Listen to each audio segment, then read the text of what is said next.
Well, good afternoon and welcome to having lunch with Jerry, Sheryl, and Brandi today. Appreciate you're aboard with us. We got a really good topic we're going to talk about today. It's all about job descriptions and position agreements. We're going to tell you some ways that these are challenges and why this is one of the things that people need to have in their businesses if they want to see their new hires be successful. So stick with us. We're going to play that intro music and we'll be right back with you.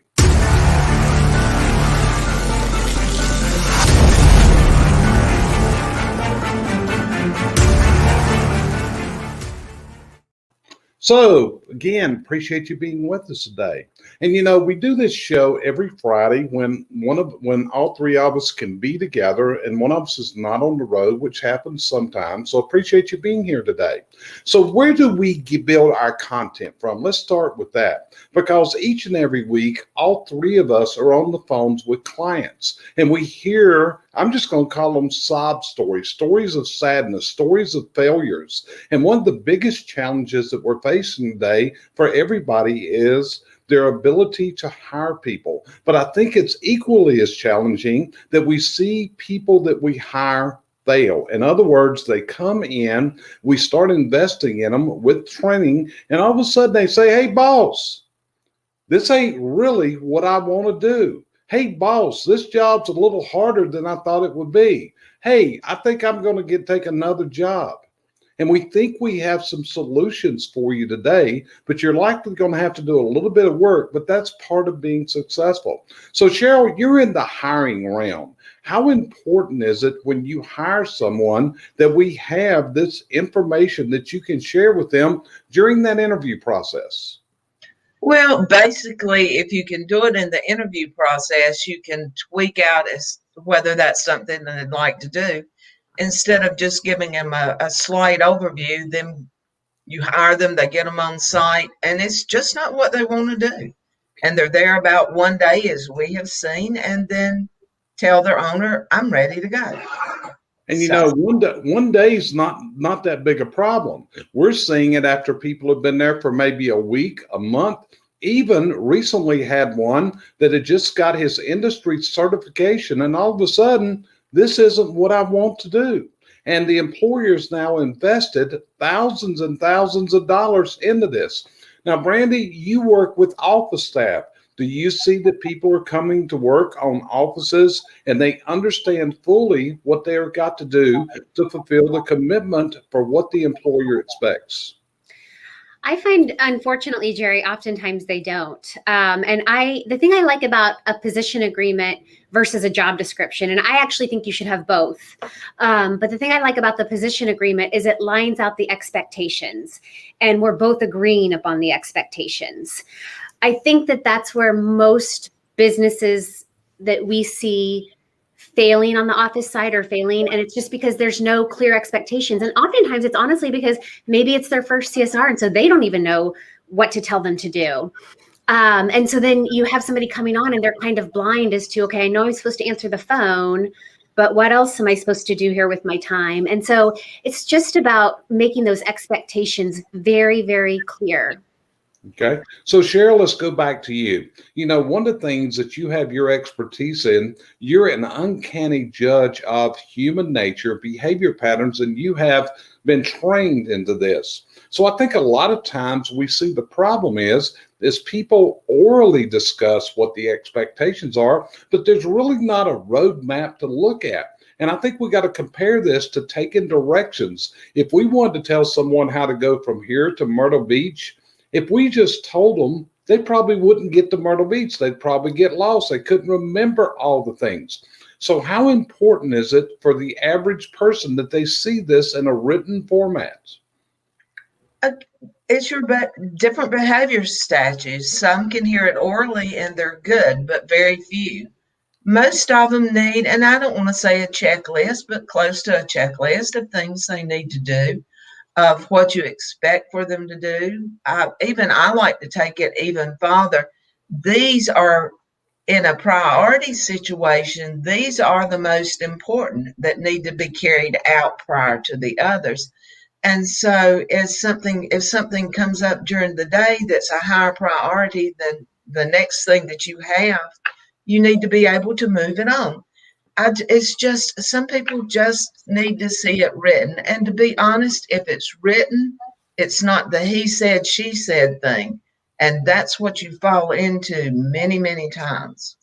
Well, Brandi, and again, I consider both of y'all very experts in your field. And I think that you are probably the best that I've ever seen in what we're going to call onboarding of a new employee.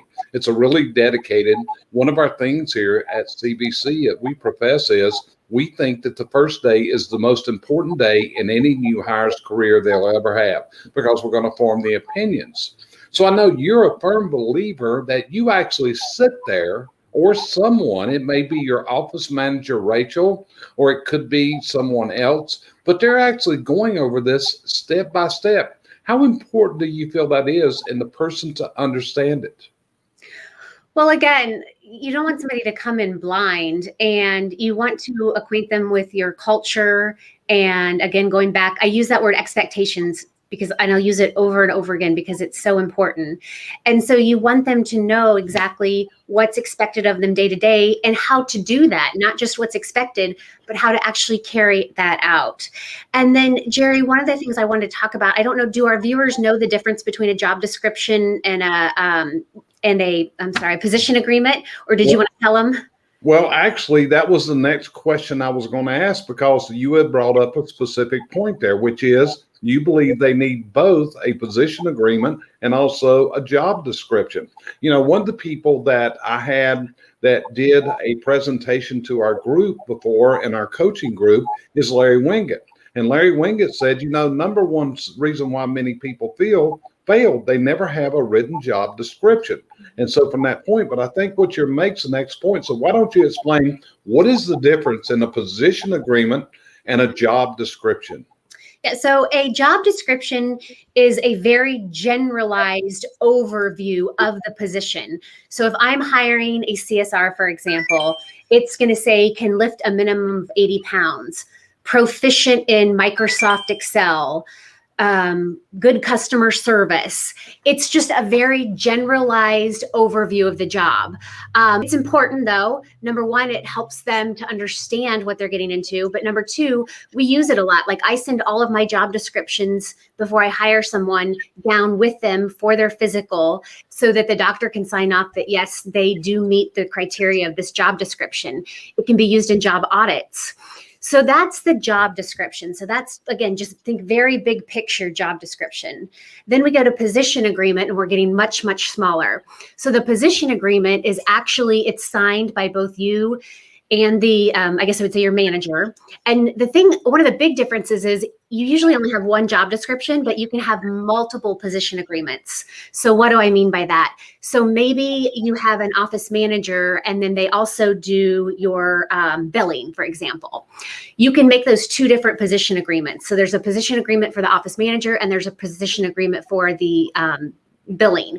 And oftentimes in small businesses, you are going to be required to have more than one position agreement because we just don't have that many hats. We're all wearing multiple hats. And keep in mind that the position agreement is based upon the needs of the employer, not the employee. And it's very, very specific. So I jotted down some examples here. And a position agreement, I don't know, Jerry, I guess we can go over now. A position agreement is written in a very specific way. So you have the position identification, CSR, and then you need a result statement. So what is the result we're looking for? And then the work listing, and you want to do strategic and tactical, and then the standards that we want them to meet, and then a signature page. That's a position agreement in a nutshell. And so like for strategic, evaluate the quantification related to accounts payable. So very strategic, right? We're not tactile, not touching. The tactile would be review and approve all invoices received by the company. That's very specific. And the thing that I really like about the position agreements as well is we talked, Jerry, you and I were in a meeting yesterday and we were talking about accountability. And this is also where a lot of business owners, managers fail, is they set out these expectations, but they never hold them accountable. And so With the position agreement, it's very easy to pull that out on a piece of paper and bring up, okay, so you were to prepare all the checks for payment of the company's liabilities. You have not done that. It's very easy to have that conversation because it's right there in black and white, and both of you have signed and agreed to it. Okay. So Stephen Scaly, who's in one of our coaching groups, would love to see what this looks like. So Brandi, since he is a member of our coaching group, Stephen, all you got to do is send an email to Brandi, and I believe your wish will be fulfilled. Would that be true, Brandi? That's true. I'd be happy to send you over the template and some examples. Correct. So let them know that's what it's all about, because that's what we do and try to help people. So Brandi, let's go a little deeper into this. You know, you work with many offices as a coach on retainer, just like I do. Mm-hmm. We work jointly with some clients where we're both on retainer. There's some clients that you work with that I don't work with, simple things like that. But do you see that many times that we have failure because people don't understand? In fact, both you and Sheryl have attended SWAT meetings with me, and we've attended them remote. Sometimes it's remotely, sometimes. Last week, we were together doing a SWAT meeting, and we've got other ones coming up to do where we examine the strengths, the weaknesses, the opportunities, and the threats. But as we go through this, how often do we actually see in the SWAT meeting, this is actually one of the big weaknesses of these businesses? So here's live. This is live Facebook. I have a dog.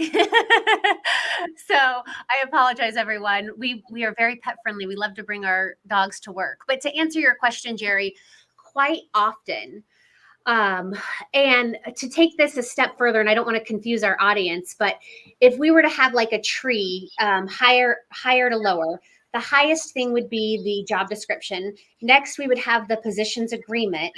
And then thirdly, we would have probably one of the first things I do anytime I go into an office, which is a task list.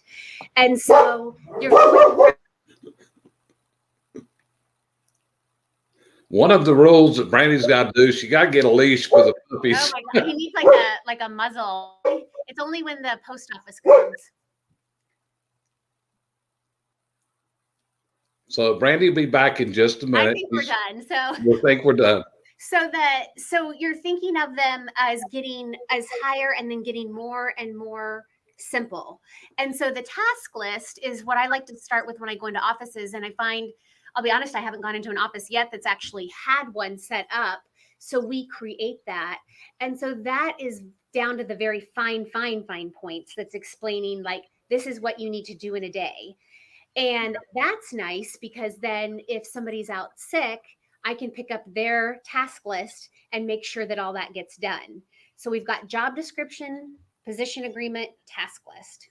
Right. So, Steve, I see your comment. Please just send an email to Brandi. Since you're in a coaching group also, please send that to Brandi, and you can see her email address on the screen right now. And I'm sure she'll be sending that to you as soon as she gets your email later today, since you are in our groups, okay? I'm going to make everybody clear. Brandi is sharing systems. That's one of the things that we do. And we don't just randomly send them to everybody out in the free world. But the people that are in our, our coaching system, then definitely we're providing them everything that we can. So Sheryl, let's go a little bit deeper with you. And I'm going to use some of your background training and your knowledge. As you look at the behavior patterns of human beings, which you classify them in a D, an I, an S, and a C, which of those behavior patterns is more likely going to follow a job description, a position agreement, and which do they have to, which is going to be more of a problem because of their actually behavior patterns? And I'm going somewhere with this, but which behavior pattern follows the best and which are going to be the combative powers? Your S and C's are going to follow much better than your D's and your I's. They are more of a perfectionist. They like to please people. They like to be perfect. They dot their I's, they cross their T's. The D's and the I's, as the three of us know, We don't do that a lot of times. We just kind of freewheel a lot of days. And it's really hard for a D, especially to follow. I'm going to use again the word checklist, any kind of list. They assume that this was more priority than that one. So if you're, and thank God most people are S and C high, because somebody was really nice in the future not to make a whole lot of us. It's really unusual to see 3 high Ds sitting on a screen. Let's put it that way. So the main thing is you need to be aware that you're going to have people when you do this, such as the 3 of us, that have a hard time following the rules. We want you to follow them, but we're not good at it. So that's where the behavior comes in. If you've got a high, especially a high C, they're going to be the ones that's going to follow it to the nth degree. And that's where your behavior patterns come in. If you know these, you know how to communicate with the people like us that aren't going to follow the rules. We get the ultimatums. Yeah. So Dave Levitt, you're also wanting a copy of this. So please just send Brandi the email, because one of the problems with a high D is they don't remember a lot. So if you'll just send that to her, she'll get that right out on a group email later today, because it sounds like something that's there. So Brandi, let's go a little deeper into this, because you sit in a unique position.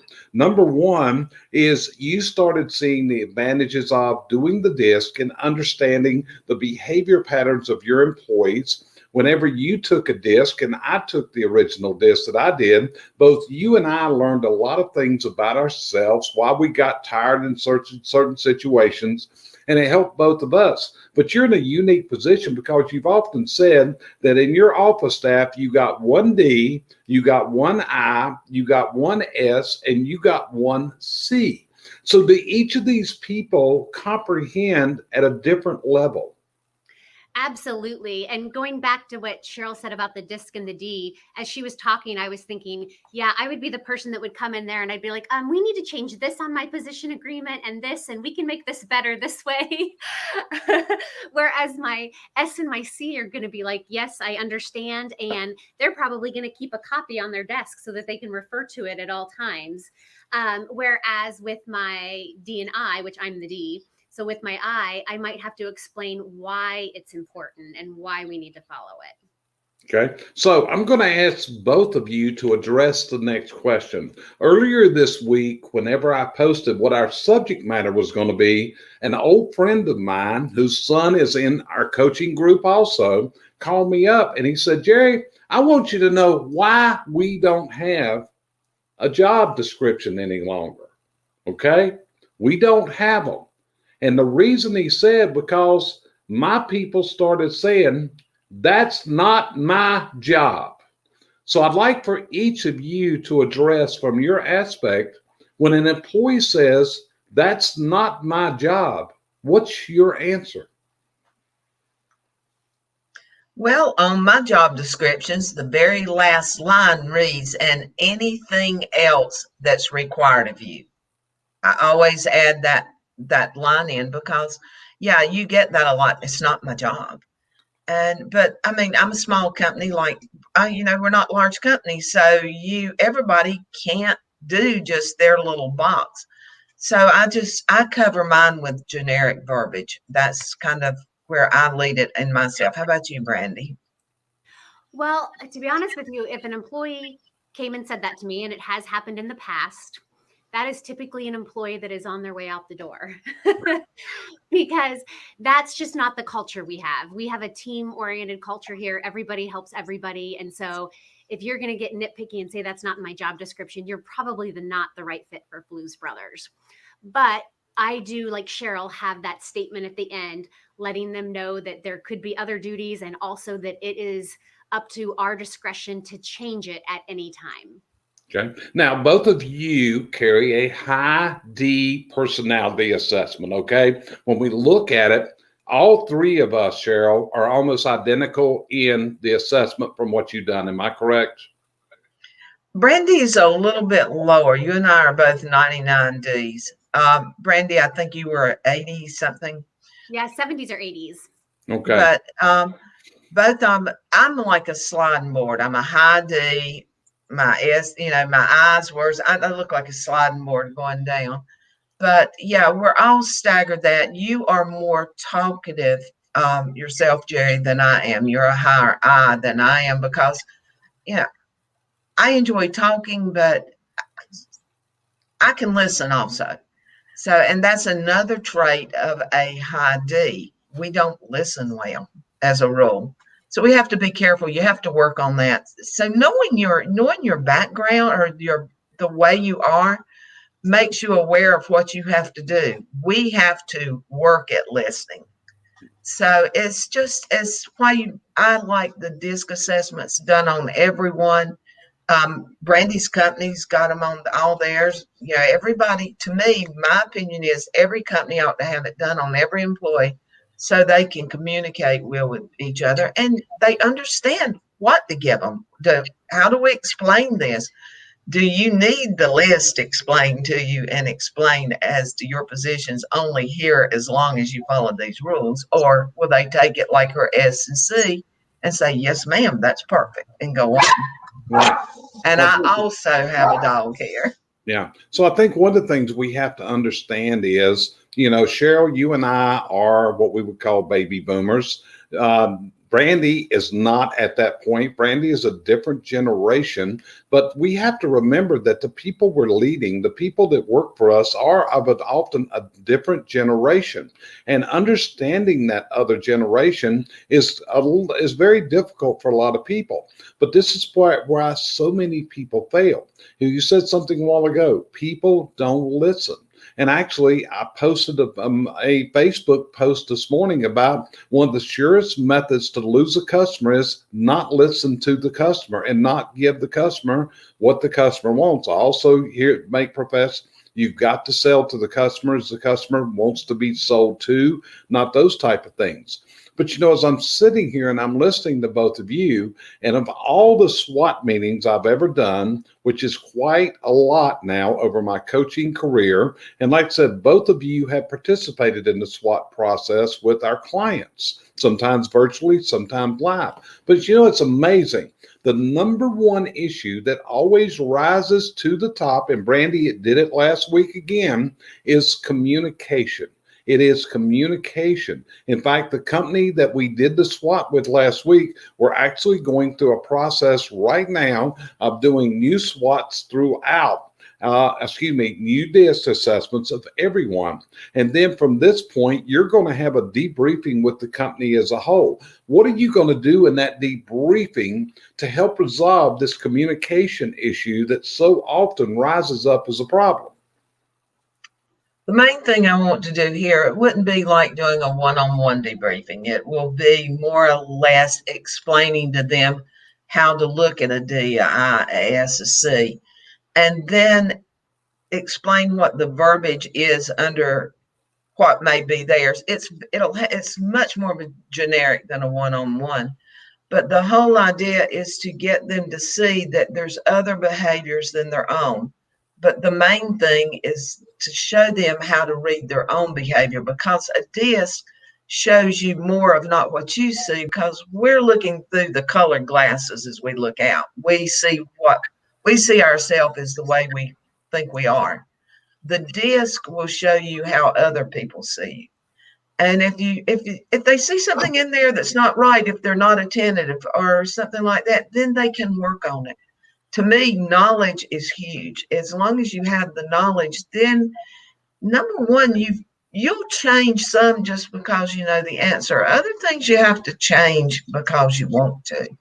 But it's the idea of making them communicate so this one can talk to that one. And because for me, I have slowed my speech down a lot. I mean, if you want me to kick into my 99D speech limit, we would have been through with this a long time ago, because I speak relatively much faster and more boisterous. But the thing is, I've had to learn to knock it off, Jerry. I've had to learn to tone this down, because there's a lot more S and C's out there that need to hear what I'm saying. And the way they hear they're very much more methodical. They hear all the words. So I've got to make my tone of speech where they can hear the words, not where it just kind of goes like this and we move on out of here.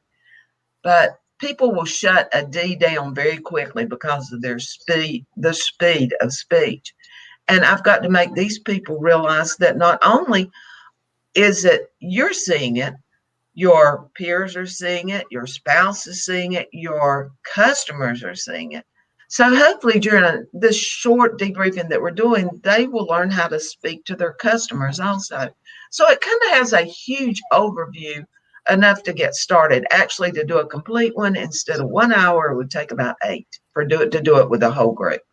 Okay, so what we're trying to share with you today is how to get what I'm going to call a high performance team, a high impact team of quality players. Now, to do this, it's going to require leadership. And I hope this doesn't turn people off what I'm getting ready to say, but leadership in a way is sales. What you are doing is you are selling people on your principles. You are selling people. This is what elections are all about. Whenever we look at a presidential election, what are we looking at? We're looking at what that person brings to the table. So what we're talking about here is a form of sales. So by the same token, this is also things that your people need to learn that are into sales. Because Sheryl, just like if we're selling product to a customer or we're selling our concepts of leadership to an employee, have we got to change this speech, the way we speak, the way we lead to get the most effective results? Because we are dealing with different individuals that have different abilities to accept what we're saying. Am I on base or am I off base with what I'm saying? You're on base. And the thing is, they don't need to match you. You're the speaker. You need to match your tone, your speech, your actions to marry up to theirs for them to accept. For example, a C. You do not put your hands on a C unless, we're in the South. You hug each other. C's will back off from you if you're not very careful. So you have to, and the words will do the same thing. If you talk too fast, they'll shut down. So it's in everybody you do. But again, the main thing to remember is the speaker is the one that has to change. Right. And, that's one of the neat things about podcasts. I don't know if y'all do this or not, but one of my clients shared with me, he said, Jerry, I like to listen to podcasts at hyperspeed because you can adjust the speed at which the speaker is doing. In live conversations, even though I'm sitting here, and this is part of it, like I said, learning to listen, learning to ask you a question and then just shut up. It's a hard thing for me to do. I don't know if you noticed, but at times my lips quivering because I'm holding it back from interrupting you, which I don't want to do, which is something I was very guilty of. I used to interrupt people continuously, and that was a lack of respect on my part. So again, you've got to gauge the speed of what you're doing. You've got to use the right tools in order to communicate with your people. And Brandi, I think that's why we see so much success when people follow your processes that are working there with you at Blues Brothers. Because, don't everybody think that Brandi's had this magic carpet that everything flows. Brandi's had problems before, just like everybody else does. I think that's what we see. Sheryl, when we do a group coaching call, which we had an intro call yesterday, did you notice how there were so many similarities in the problems that the business owners had? A business is a business. And basically, if you're having a problem finding people to hire, believe me, every business around you is having that same problem. They were a little different, but we all have the same problems. And that's, as we all know, that's why we like group coaching, is because it shows people you're not the only person in that boat. And it makes it much easier to accept. And it's easier to work in group coaching because you're not only listening to the coaches, you're listening to your peers. And again, that's where the conversation comes in. 99% of the problems that are out there in the world, to me, could be covered with communication. Correct. And like I say, it comes up. So Brandi, you saw the same communicate when we were sitting last week in a room and you and I were both there, and Sheryl and another person that's involved outside were listening by virtual means. Now, you've listened to meetings virtually before, and now you're starting to be involved in the actual SWAT there. How much more are you able to pick up by being in the room live with these people than you were watching it virtually as you did during COVID when you weren't traveling for that period of time? Oh, so much better. Zoom is great when we need to use it, but I can't see everybody's body language. And when you're in the room, you can see their body language. You can see if they're fidgeting. You can see what they're doing under the table. And it tells you so much more because remember, there's verbal communication and there's nonverbal communication. So being in that room allows me to see the nonverbal communication as well. Yeah, and it is. And Sheryl, you don't make as many of these as you used to with me, but still you do see it. So even working with it virtually, do you see the problems that exist in the company? Does it come through the camera to you? A lot does to me, but Jerry, you know me well enough to know I'm a people watcher. So I'm looking for the motions, even there or where I'm here. The problem with being here and sitting, you tend not to keep your attention on the screen as much as you do if you're in the room. Is it easier in the room? And can I get more of the feel of the person? Yes, I can. But being, I guess the word's trained to watch people, I can see a lot from this side, but not near as much. Okay, so Steve Short also made he said, great point, because I didn't start this business to be a salesman. And I'm going to add into that, probably most people don't start and understand how impactful and how powerful being a leader is in order to take you to that level. And they don't realize the systems that are going to be involved to go there. He said, I started it to provide a service and fix problems for clients. Now I have to learn to be a salesman. That's exactly right. You got to learn to be a salesman. You got to learn to be a leader. You got to learn to communicate effectively with people. This is what goes on. And you also got to understand, when you look at the three of us on the screen, understand we don't agree on everything. In fact, yesterday we did a debriefing, and Brandi and I both gave a different point of view to an answer. And then Sheryl came up with the third point of view, which said, my way worked with some personalities. Brandi's way worked with other personalities, because believe it or not, everybody thinks I'm the mean one. I keep kidding about that. That little gal on the bottom of the screen, she's the mean one right there. She'll get, she's the harder one to please. Okay, don't shake your head no at me. You know that. But again, this is recognizing, because the whole thing is, even though the three of us often do not agree, and we may have conversations among ourselves with these different points of view, it has never, ever changed the respect that one of us have for the other. And I don't think any of us would say, hey, Brandi, don't tell me that again. Leave me alone. I'm sorry. I don't buy into what you're saying. And this is what you've got to do, because I often see this, that people just do not want to tell their employer what's in their heads. And that's one of the things that we work with in the SWAT process, is making sure that the employer, the boss, he's a participant out there. He's not leading this meeting, and we're allowing his people. And Brandi, going back to last week, we've learned a tremendous amount about that workforce last week.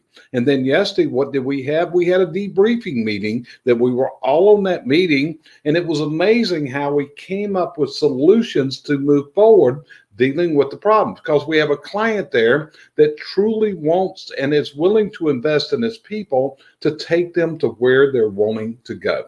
So anyway, we're coming up on the end of time for the day. Sheryl, anything you would add to this today?